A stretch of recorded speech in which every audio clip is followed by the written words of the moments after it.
تو پھر 18 تاریخ کو اجلاس کی خبریں جاری کروانے کی کوئی تک نہیں بنتی تھی، اور حکومت اپنے لیے ظاہر ہے بے عزتی یا ہزیمت کا کوئی مزید سامان تو پیدا نہیں کرنے چاہے گی نا. یعنی وہ یہ تو نہیں چاہے گی کہ ابھی مولانا مانے نہیں ہے اور اتفاق رائے ابھی ہوا نہیں ہے اور پہلے اجلاس بلا لیں، تو پھر اگر مولانا کل کو نہ مانے تو پھر کیا ہوگا؟ شرمندگی ہوگی. تو اس کا مطلب تو یہ ہوا کہ مولانا فضل الرحمان کو کنونس کر لیا گیا ہے.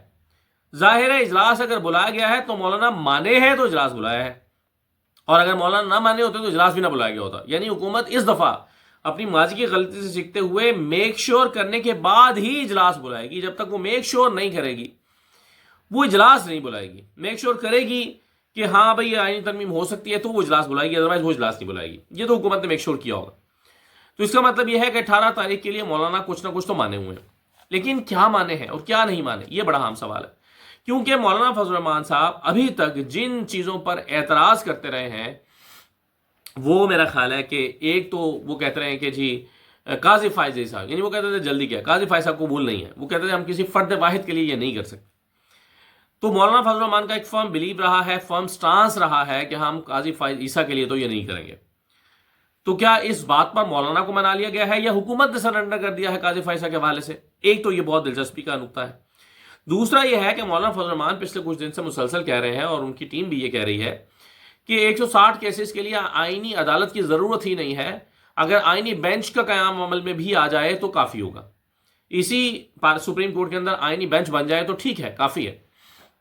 اور پھر ججز کی اپوائنٹمنٹ کا طریقہ کار، اس میں اگر حکومت کی بات مولانا مان جاتے ہیں تو آبویسلی پھر منصور علی شاہ چیف جسٹس نہیں ہوں گے، اور اگر حکومت مولانا کی بات مان جاتی ہے تو پھر منصور علی شاہ چیف جسٹس ہوں گے. تو اگر منصور علی شاہ چیف جسٹس ہوتے ہیں تو پھر حکومت کو لگتا ہے الیکشن آڈٹ ہو سکتا ہے، پھر یہ ترمیم ہوگی نہیں، پھر اس پر مزاحمت ہوگی سپریم کورٹ کی طرف سے، پھر اس کو خدشات ہیں. تو اب امپورٹنٹ چیز یہ دیکھنا ہے کہ کیا مولانا فضل الرحمان صاحب آئینی عدالت کے قیام اور قاضی فائزہ صاحب کی ایکسٹینشن یا ان کے مزید یہاں پر سٹے پر راضی ہو گئے ہیں یا نہیں ہوئے. اور اگر نہیں ہوئے تو پھر کیا ہوگا؟ اگر نہیں ہوئے تو پھر آئینی ترمیم تو مجھے لگتا ہے پھر بھی ہونے جا رہی ہے. لیکن آئینی ترمیم کیا ہوگی؟ پھر وہ چند اس نکات پر ہوگی جس نکات پر مولانا فضل الرحمان صاحب مان گئے ہوں گے. یعنی 183 184 185 کوئی عدالتی جورسڈکشنز کے معاملات، کوئی اور دیگر چیزیں. تو کچھ چیزوں پر اگر مولانا دو چار چیزوں پر مان گئے ہیں تو ہو سکتا ہے حکومت یہ کہے کہ ٹھیک ہے جس پر مولانا مانے ہیں اتنی ترمیم تو ایک دفعہ کرا کے دیکھ لیتے ہیں اور باقی بعد میں دیکھی جائے گی. لیکن سوال یہ پیدا ہوتا ہے کہ اگر مولانا فضل الرحمان صاحب جو ہیں وہ مان رہے ہیں تو پھر حکومت تو یہ چاہے گی کہ بھائی آج اگر موقع مل رہا ہے 2/3 میجورٹی کا تو کل کو پتہ نہیں پوری ہو یا نہ ہو، پھر اتنی پاپڑ بیلنے پڑیں گے تو لگے ہاتھوں پھر اور بھی کچھ کرا لو. تو گیم ساری ہے مولانا فضل الرحمان صاحب کے ہاتھ میں، اور لگتا بھی یہ ہے کہ صرف ان چیزوں پر ترمیم ہو پائے گی جن پر اتفاق رائے ہو چکا ہے.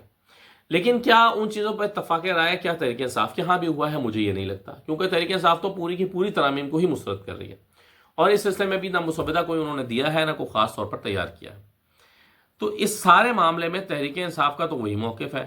مولانا فضل الرحمان کچھ تیزی میں آئے دکھائی دیتے ہیں، لیکن مولانا فضل الرحمان اس سے کیا حاصل کریں گے؟ لیں گے کیا؟ ملے گا کیا؟ شاید فوری طور پر وہ کچھ حاصل نہ کریں، شاید وہ کچھ دن بعد حاصل کریں. لیکن ایک بات ذہن میں رکھیے، مولانا فضل الرحمان صاحب نے اگر اس پر کوئی لین دین کیا اور اگر اس میں انہوں نے کچھ ایسی چیز کی کہ جس میں انہوں نے کچھ فائدہ اس سے اٹھایا ہوا، تو پھر میرا خیال ہے مولانا فضل الرحمان صاحب کو اس پبلک کو فیس کرنا اور عوام کے اندر جانا تقریباً ناممکن ہو جائے گا. کیونکہ فضل الرحمان صاحب اب بھی یہ مانتے ہیں کہ ہم ان ترامیم کو جو حکومت نے تجویز کی ہیں اس کو اس پر عمل درآمد کر کے یا ان پر ووٹ کر کے ہم عوامی غیظ و غضب کو دعوت نہیں دے سکتے. یہ ان کا ایک واضح موقف رہا ہے اور اس کا اظہار وہ ایک سے زیادہ پریس کانفرنسز میں کر چکے ہیں.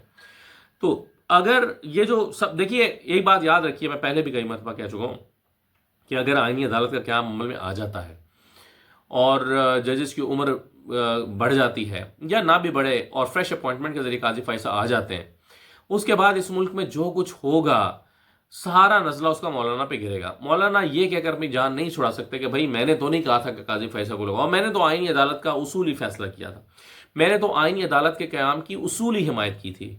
اس کے بعد کیا ہوا یہ تو پھر مجھے نہیں پتا. تو یہ مولانا فضل الرحمان نہیں کہہ سکتے کیونکہ وہ اتنے سادہ نہیں ہو سکتے. پھر تحریک انصاف بھی ہمیشہ انہیں مورد الزام ٹھہرائے گی.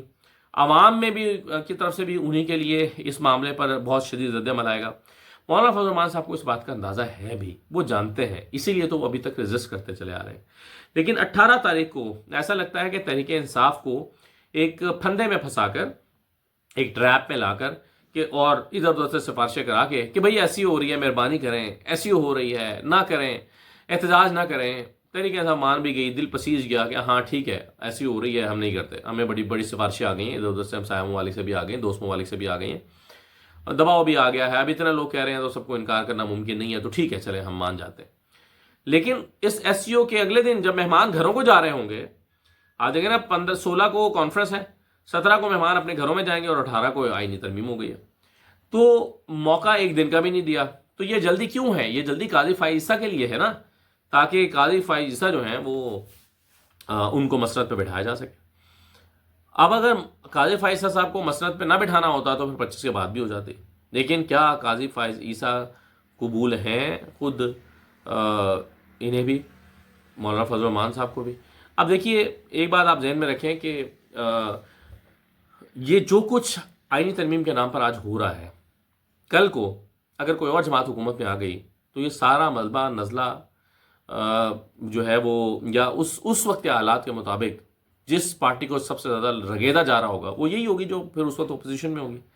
یعنی اس معاملے سے جہاں پر آپ عدالتوں کی اسپائن کو ختم کر کے عدالتوں کو کنٹرولڈ عدالت بنا لیں گے، تو آج وہ پھر اگر اس حکومت کے کنٹرول میں ہے تو وہ کل کو کسی اور حکومت کے کنٹرول میں ہوگی، یا آج اسٹیبلشمنٹ کے کنٹرول میں ہے تو پھر کل بھی اسٹیبلشمنٹ کے کنٹرول میں ہوگی، اور اس وقت کی حکومت اگر اسٹیبلشمنٹ کے ساتھ بالکل الائنڈ ہوگی تو پھر اس وقت کی اپوزیشن جو ہے اس کے لیے مشکل ہو رہی ہوگی۔ تو حکومت کو یہ بات سمجھنی چاہیے کہ یہ اپنے لیے مستقبل کے لیے پریشانی پیدا کر رہے ہیں، اور جو نون لیگ کے سنجیدہ اذہان ہیں ان کو اس بات کا اندازہ بھی ہے، اور سنجیدہ اذہان کو اس بات کی فکر مندی بھی ہے۔ لیکن بہرحال جو ہے وہ 18 تاریخ طے پائی ہے جس میں آئینی ترامیم۔ اب ایک کنکلوڈ کرتا ہوں، میں بات کو ختم کرتا ہوں، ایک بات صرف میں کہتا جاؤں کہ کنکلوڈ کرتے ہوئے at the cost of repetition, کہ مولانا فضل الرحمان صاحب کچھ چیزوں پر اتفاق کر گئے ہیں تبھی یہ اجلاس بلایا گیا ہے۔ اگر اتفاق نہ کیا ہوتا تو حکومت یہ رسک نہ لیتی کہ اجلاس بلا لیتی، یا اجلاس بلانے کا ابھی بلایا نہیں گیا، ابھی جب تک میں ویلوگ کر رہا ہوں ابھی اجلاس بلایا نہیں گیا، فیصلہ ہوا ہے، خبریں چل گئی ہیں، فیصلہ ہو گیا کہ اجلاس بلایا جا رہا ہے 18 کو، ابھی شاید تھوڑی دیر میں اس کی ڈیٹیلز بھی آ جائے۔ تو مولانا فضل الرحمان کچھ نہ کچھ مان گئے ہیں تبھی یہ اجلاس بلایا گیا ہے، لیکن کتنا مان گئے ہیں؟ کیا قاضی فائز عیسیٰ پر بھی مان گئے ہیں، اور کیا آئینی عدالت کے قیام پر بھی مان گئے ہیں؟ یہ بہرحال ایک بڑا سوال ہے۔ اجازت دیجیے، اللہ حافظ۔